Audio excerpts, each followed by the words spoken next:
family. So what kind of data is needed, how to collect this data, that will be a big challenge.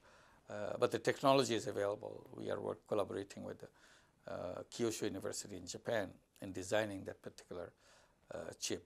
Once it's done, now the question is what are the information that we put in and how do we collect that information so that it's reliable information. And if you can collect all this information, definitely this will provide a tremendous resource for any research on health. So this is the idea of clinic. Gradually we are moving into making it more powerful and more diversified.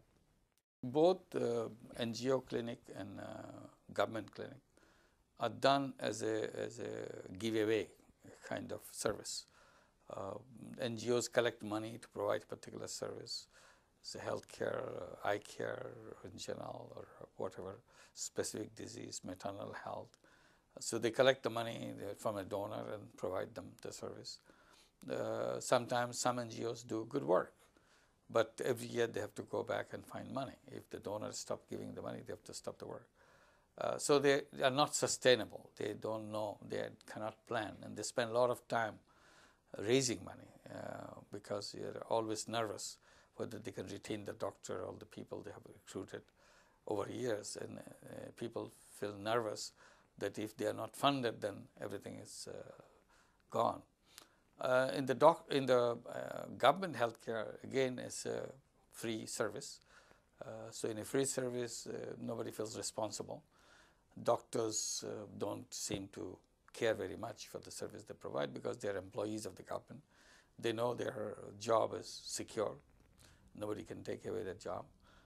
So they are not oriented towards providing the kind of service they are required to do. And there's a lot of corruption, just like any other parts of Bangladesh, in the healthcare also. So medicines disappear, equipments malfunction. So that way, government healthcare never performed in a satisfactory way. There's a lot of room for improvement in that. So we are trying to see if we can find a solution from that unsustainability of NGO activity and unreliability of the government service. Can we provide something which is more reliable and sustainable? Grameen Bank started back in 1976 with a very small one village operation. But over time it became a big operation. It's now a nationwide operation. We are present in every single village of Bangladesh. We have over 8 million borrowers, mostly women. 97% of the borrowers are women. The bank gives them loan for income generating activity so that they can start a business and make money and pay back the loan. And the loans are paid back in weekly installments. So every week we meet them.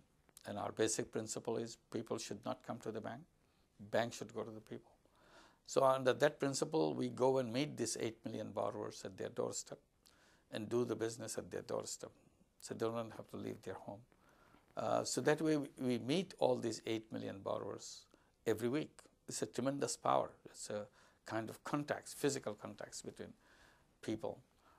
We can transmit information, communicate things very easily because it's a relationship of trust and a long-standing business relationship which wins both sides' purpose. And Grameen Bank is owned by the borrowers, so that makes it more close connection between the bank and the borrower. And bank gives education loan for the children of Grameen families, so that way a new generation is coming up with good education because Grameen Bank provides them the education loans. Each month we lend out over $100 million in loans to the Grameen borrowers, and they get paid back in weekly installments. Repayment is over 97%, 98%. So this has been a very strong part of Grameen Bank, what is now known as microcredit. And that idea has spread globally. And the borrowers are supposed to open a bank account for themselves so that they can save. All this money that we lend out comes from our own resource. We don't take money from outside. We are self-reliant on financing. So that gives another strength for them. And the Grameen Bank has about 27,000 staff carrying out their work to serve these 8 million barbers. Bangladesh is a very attractive country for producing pharmaceutical products because as the least developed countries, we are protected from certain requirement. We don't have to comply like patent and other things. We can use patented drugs, produce patented drugs. We are not subject to this patent. But this will expire very soon, so that doesn't have much time left. I don't know whether this will be renewed or not. But in the meantime, a good base of pharmaceutical companies have been already built up. We sell pharmaceutical products, I think, in over 30 countries. So in Africa, in Asia. So there's quite a distribution system already built up because of the facility that we had over time. So I would say it's you have the manpower, you have the facility.